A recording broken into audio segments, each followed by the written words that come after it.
Now that's just another groove to kickstart your morning. That's right. Good morning, Fiji. It's Gold FM bringing you the classic hits to fine-tune your morning. And Fila still trying to fine-tune her voice. And as always, Pedali still trying to wake up. Now this is where you'll find us every morning from Monday to Friday. On Daybreak with Pedali and Fina from 6 to 9. Join us.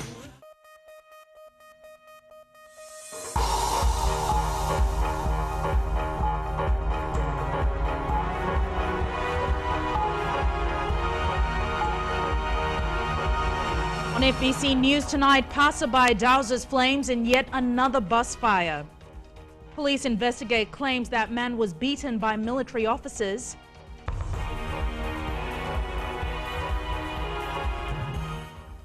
Good evening, I'm Jackie Spate and you're watching FBC News. A disaster was averted this morning after a passerby helped extinguish a bus fire on Laudala Bay Road in Suva. The bus carrying some passengers was on its way to Vatuanga from the city when the fire broke out. Shireen Lata with more. At around 8 this morning, the Central Transport bus driver noticed smoke coming from the bus. He quickly helped passengers disembark. Sushil Chana went aboard the bus to get the extinguisher to douse the flames. In the morning, I come from Nambua and this bus was standing there. Then I see the fire come out. Then I run. I ask the driver, where's the fire ignitor? Give me the fire ignitor. Then he give me the fire ignitor, then I blow the fire out. According to witnesses, flames started from underneath the vehicle. Bus came in and driver came out and asked for the water. So he thought the water ran dry. Then he started the bus again, and when he move in front, smoke still coming out. So he got off. One in the man came and helped him with the... Central Transport Managing Director Ravishwar Chandra couldn't state the cause of the fire. It's normal happenings in the bus. It's not there's something serious. It's not that. Land Transport Authority Chief Executive Naisat Vinadeva on Sunday told the Current Affairs program For the Record on FBCTV that bus fires often occur due to tampering with the electrical system in the bus. Additional devices, additional accessories being included, like extra lights, like this big boom box, music instruments and all, and some other items, which overloads the electrical system, ending up in the short circuit that creates the kind of spark that is an element towards a fire. Around 15 passengers escaped unharmed. Shireen Lata, FBC News. Police officers are investigating a report from a car salesman who claims he was allegedly beaten up by military personnel. Kenny Finau believes the alleged beating is related to a complaint that he had lodged against a military officer in 2010. Finau alleges 8 soldiers allegedly beat him at Toloi Suva earlier this month. He says the soldiers had earlier approached him at his workplace and asked him to accompany them to the military camp in Nambua Suva to discuss the complaint that he had lodged against the officer. Finau alleges after the beating, he was told to find his way home through the bushes and not to use the road. Military Land Force Commander Colonel Mosese Tikoitonga says they are aware of the case and it is with the police. Police Chief of Operations ACP Rusiate Tunrabu says they're working closely with the military about the alleged complaint from Finau. A team of officials from the Elections Office has arrived in New Zealand to register eligible Fijian voters living there. Registration centres in Auckland and Wellington will begin registering voters over an 8-day period starting tomorrow. The registration process in Wellington is taking place at the Fiji High Commission and other locations. Registrations in Auckland will be held in commercial premises in areas where there are known to be high concentrations of Fijian residents. Attorney General and Minister responsible for elections Iside Kayum is urging Fijians living in New Zealand to take advantage of the opportunity.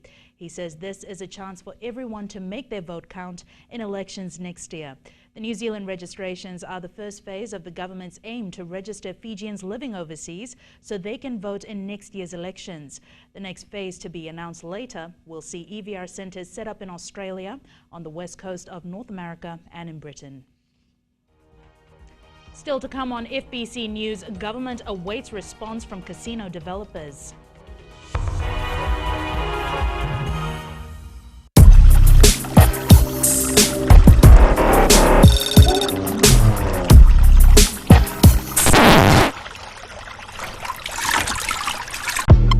Sophie. And I'm Tix.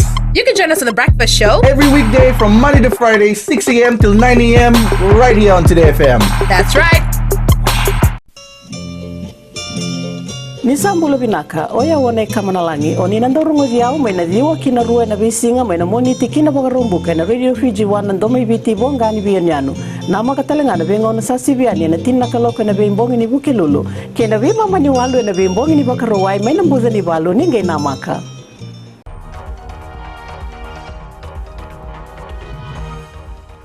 Welcome back. You're watching FBC News. Troubled casino developer 100 Sands Limited has yet to respond to the government as to why their casino license should not be cancelled. Earlier this month, the company paid their initial penalty of $100,000. Attorney General Aisaid Qayyum says 100 Sands Limited needs to demonstrate that the construction of the new casino will begin soon. The ultimatum was issued earlier this month, with the multi-million-dollar development being delayed for more than a year. They've already started paying the penalty. We have also written to them to show cause as to why the license should be cancelled or revoked. And they're going to show cause, I understand, this week or early next week. Oh, really? Yeah. So you expect it will be revoked? No, I don't expect anything until we see what will happen, what they come up with. Okay. But of course, if there is no traction, then we'll have to go back to the drawing board and call for fresh tenders. 100 Sands Limited is due to pay its second penalty next week and will continue to incur fines until the project is completed. The Wyndham Resort on Denarau Island has opened its brand new $50 million expansion. The third stage of development has seen the construction of 63 new luxury apartments and major refurbishment of its existing infrastructure. And as Christopher Chand reports, the project is a breath of new life into the resort's 13th-year history. The extension of Wyndham has taken 2 years to complete. Its brand new look gives it something to boast about against other major resorts on Denarau. The extensive 24-month-long Phase 3 expansion project is one of the biggest tourism developments to be undertaken in Fiji in recent years, and is one of the largest developments to be carried out by my property development team. But the project means more than just an expansion. It's a timely boost to the country's largest industry, tourism. With its investment in the additional new 63 apartments in Denarau at a cost of approximately $50 million signals not only an enormous vote of confidence in our tourism industry, but also the Fijian economy. Other major resort developments are also being carried out around the country to add to Fiji's tourism appeal, like the Momi project. The three significant ones, of course, are GPH, the one in Kandavu, and Momi. The Fiji National Provident Fund is now will carry out the development, and we understand the groundbreaking ceremony should take place early next year. The opening of Wyndham's new facilities adds to the inventory as Tourism Fiji targets to reach 1 million visitors by 2016. Christopher Chand, FBC News. Captain Cook Cruises today launched its inaugural 11-night cruise to the Lau Group and Kandavu. In launching the company's new venture, Minister for Transport Timothy Natuva said tourists will experience some of Fiji's most remote and unspoiled islands. Natuva says this new development will boost our thriving tourism industry by attracting more visitors to our shores. He says it is estimated that tourism has contributed $2.5 billion in foreign earnings last year. Despite Fiji's negative political image and poor relation with its major source markets, tourism arrivals remain strong and reached the 600,000 mark in 2010. It is predicted to earn a record of $1.2 billion by 2016. Captain Cook Cruises MV Reef Endeavour left this afternoon on its first cruise to the Lau Group. A 33-year-old man appeared in the Suva Magistrates Court this afternoon for stealing a motor vehicle. It is alleged that Neori Nalinga stole a minivan from Rodwell Road in Suva last Sunday at around midday. The owner contacted police and the vehicle was later found at Nalinga's residence in Wainimbuku, Nausori. He was then arrested. He is charged with 1 count of theft of a motor vehicle and 1 count of driving without a driver's license. The accused pleaded guilty to all the charges. He has been remanded in custody and will be sentenced later. Sports time now. Here's Jamie with the latest. Thanks, Jackie, and good evening. Up ahead in sports tonight, Fiji Mbati coach Rick Stone labels Ireland matchup as their most important of the World Cup. Fiji netball team named, and Nandi soccer unsure of its participation in the Pacific Cup. All the details after the break.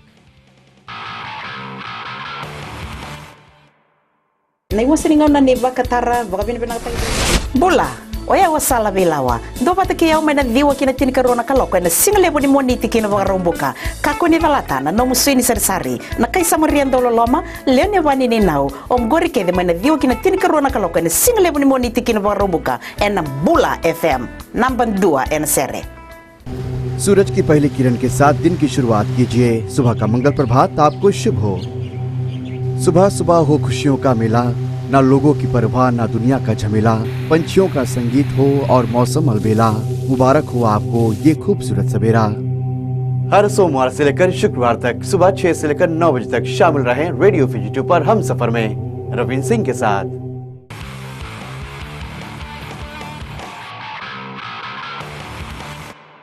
Welcome back to FBC Sports.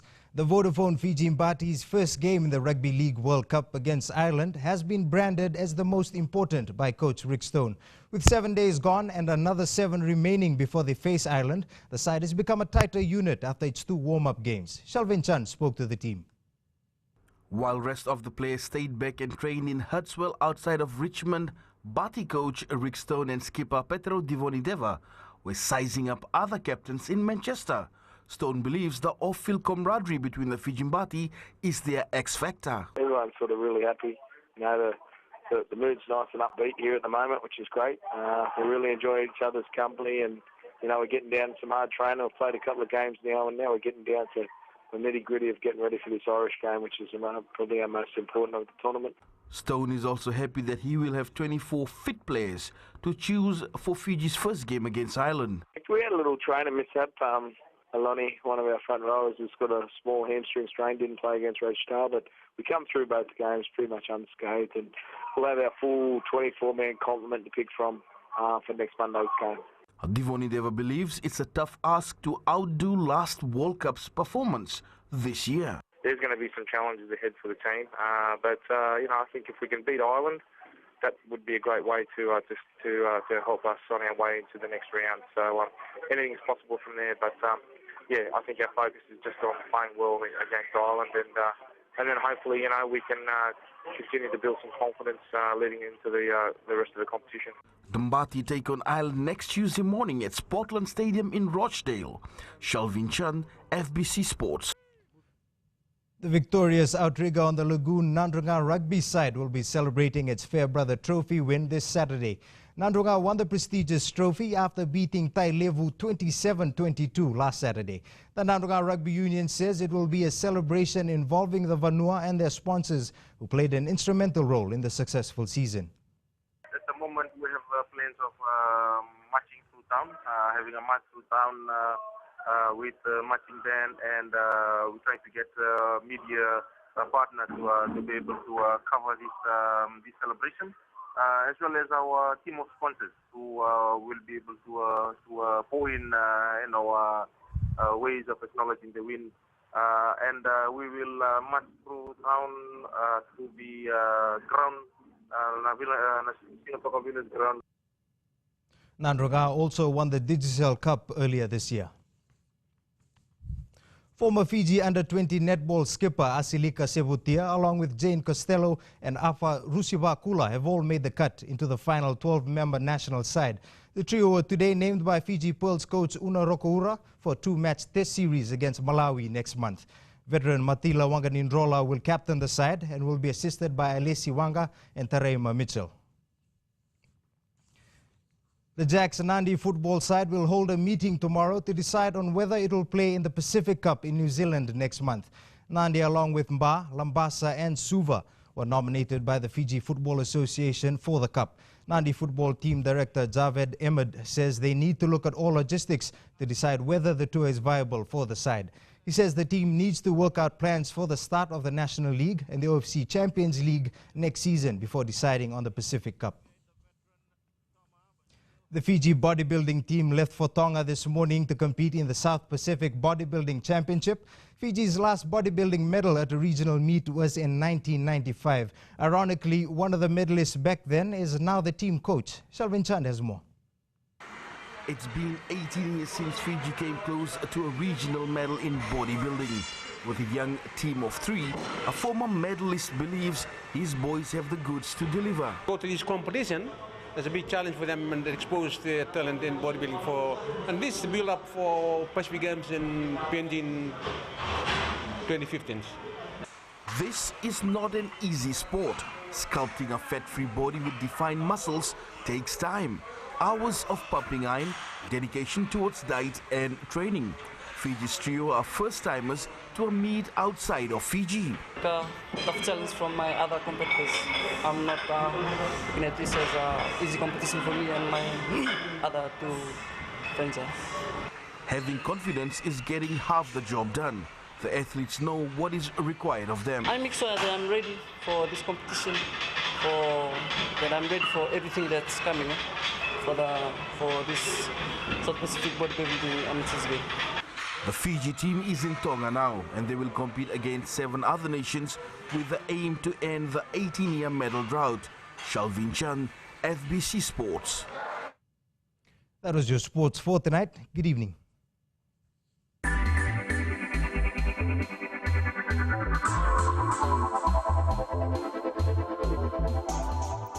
Those living in rural areas and on maritime islands will now be able to access banking services through card-based accounts with Post Fiji. BSP today signed the agreement with Post Fiji, which will see their services provided at all post offices in the country. Vosita Kote Wasawasa reports. BSP customers living in rural and outer islands previously could only access their money through passport book accounts. This latest innovation by the bank has made banking easy for them. When you took a withdrawal out, it was all paper-based. That paper had to be sent back to Suva to be processed, and you didn't have real on-time online banking services. The current agreement we've just signed allows us to bring these services into the 21st century. The bank has provided FPOS machines to post offices so that customers can just use their cards instead of using the book. Postmasters are being trained on how to handle the transactions. We're supplying FPOS machines to all the post offices that allow them to do withdrawals, allow them to do deposits as well on the terminals, also allow them to do to inquire on their accounts to get their last transaction. A total of $320,000 has been allocated to the Suva Post Office, which will be spread out to post offices that are now running the service. 17 post offices now have the facilities, with work now ongoing for the remaining 31 post offices. Vosita Kote Wasawasa, FBC News.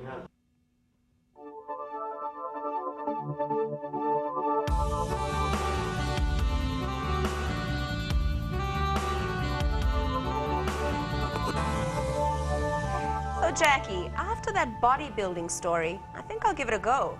Seriously? Well, I'd pay good money to see that. Jokes aside though, you've got to admire those guys are good. Weather now, and our report today shows rain easing with occasional showers in the afternoon. That trough I talked about yesterday is still moving slowly over Fiji. And get this, Suva had about 73 millimeters of rain in the last 24 hours. Now it seems most major centers are on 26 degrees today, Lombasa managing a much warmer 30. The forecast tomorrow is more occasional rain for everyone, but there is a possibility of heavy rain. And yes, that strong wind warning is still in force for all Fiji waters. Now for the photo that we couldn't show yesterday. Here's a shot of some people swimming along Nesese. Take a look at that. Something that I would strongly advise against in these conditions. It may seem like fun, but hey, better to be safe than sorry. Thanks so much for that, Genevieve. Our headlines: once again, passerby douses flames in yet another bus fire. Police investigate claims that man was beaten by military officers. On to our poll question for this week, and we're asking, Can the Vodafone Fiji Mbati reach the final of the Rugby League World Cup 2013? Visit our FBC website to answer.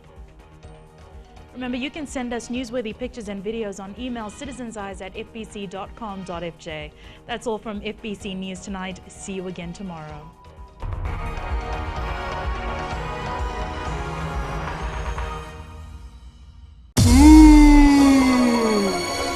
आपकी शादी होने वाली है, 5 बच्चे होंगे। 5 हाय, मैं हूँ आपकी सहेली रेनू। सुनते रहिए मिर्च FM। मैं हूँ ना 9 से 12 बजे तक।